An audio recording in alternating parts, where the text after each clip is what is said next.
இன்றைக்கி நம்ம என்ன செய்ய போகிறோம்னா கார பொரி செய்ய போகிறோம். அதுக்கு வந்து பொரி வந்து வச்சுருக்கேன்.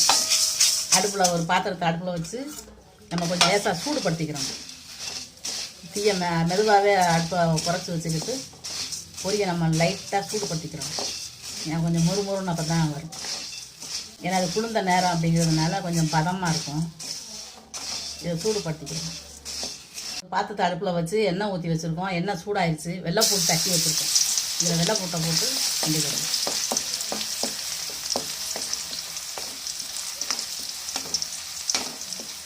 வந்து கருவேப்பிலை போடுறோம்.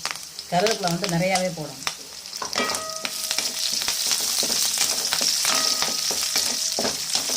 வறுத்துட்டு எண்ணெய் இருக்குது, அதில் வந்து நம்ம நிலக்கடலை பருப்பை போடுறோம். இது வந்து வறுக்காத கடலைப்பருப்பு. எல்லாமே நம்ம அடுப்பை குறைச்சி வச்சுட்டு தான் வறுக்கணும். நம்ம அடுப்பை அதிகமாக வச்சுட்டோம்னா கறிட்டு இந்த எண்ணெயில் வந்து நல்லா கொஞ்சம் முருகு வர்ற அளவுக்கு கிண்டிக்கிட்டே இருக்கணும். இப்போ வறுத்து வச்சுருக்கோம். அதுக்கு மேலே வந்து இந்த பொரியை போடுறோம்.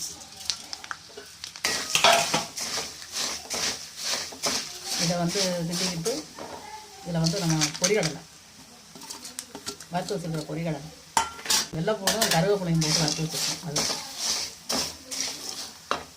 மேலே கொஞ்சம் மஞ்சள் பொடி, அப்போ தான் கொஞ்சம் மஞ்சளாக இருக்கும். காரத்துக்கு மிளகாய் பொடி போடும். இந்த கடலைப்பருப்புக்கும் பொரியலைக்கு தக்கன கொஞ்சம் காணும் உப்பு போடும். கொஞ்சம் லைட்டாக வந்து கொஞ்சம் இனிப்பு. அதுக்கு வந்து நம்ம சீனி, கொஞ்சம் பெருங்காயம் போட்டு இது வந்து கார பொரி. இது நம்ம கிண்டி ஒரு டப்பாவில் அடி வச்சுக்கிட்டோம்னா ஒரு 10 நாளைக்கு கூட நல்லா முறுமுறுன்னு இருக்கும். நம்ம இப்போ அடுப்பை ஆஃப் பண்ணிடணும். அடுப்பை ஆஃப் பண்ணிவிட்டு இதை எப்படி கிண்டிக்கிட்டு இருக்கோம். இந்த கடலைப்பருப்பு இதெல்லாம் வந்து நான் நிறையா போட்டிருக்கேன். நம்ம சாப்பிடும்போது பொரியோடு சேர்ந்து இந்த நிலக்கடலை பருப்பும் பொரிகடலையும் நல்லாயிருக்கும் சாப்பிட்றதுக்கு. வெள்ளைப்பூடு வந்து நம்ம நிறையா போட்டால் நல்லா வாசமாக இருக்கும். அதான் அந்த கருவேப்பிலை இதெல்லாம் போட்டிருக்கேன் நிறையா. இதில் வந்து நம்ம இப்போ 2 சொட்டு போல் தேங்காய் எண்ணெய் விட்டுக்குருவோம். கொஞ்சம், ரொம்ப வேண்டாம், போதும். இதை கிண்டி உப்பு வந்து நம்ம ரொம்ப போட்டுறக்கூடாது. எதுக்குன்னா பொரியில் நமக்கு வந்து உப்பு நிறையா இருக்கும். பொரியே உப்பான பொரி தான். நமக்கு அந்த கடலைப்பருப்பு இதில் மட்டும் இந்த உப்பு ஓட்டினா போதும்.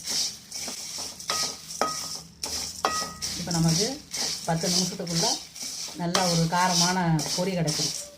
ரொம்பவும் நம்ம மிளகா அப்படி போட்டுறக்கூடாது, காரமாயிடும். கொஞ்சம் போட்டால் போதும். பொரி செஞ்சு முடிச்சிட்டோம். இதெல்லாம் முறுமுறுன்னு இருக்குது, முறுமுறுன்னு இருக்குது, சூப்பராக இருக்குது. இது வந்து நமக்கு தள்ளுவண்டி கடைகளில் வச்சு விற்பாங்க. சாப்பிட்றதுக்கு ரொம்ப டேஸ்ட்டாக இருக்கும். சாப்பிட்டு நல்லா ஒரு டீ குடித்தோம்னா நல்லாயிருக்கும். இந்த மாதிரி நீங்களும் பொரி இருந்துச்சுன்னா செஞ்சு பாருங்கள். ரொம்ப சிம்பிளான வேலை தான், 10 நிமிஷத்து வேலை தான். நீங்கள் இந்த வீடியோ பிடிச்சிருந்துச்சி அப்படின்னா ஷேர் பண்ணுங்கள், லைக் பண்ணுங்கள், சப்ஸ்கிரைப் பண்ணுங்கள், பக்கத்தில் இருக்கிற பெல் பட்டன் அமைக்கி விட்ருங்க.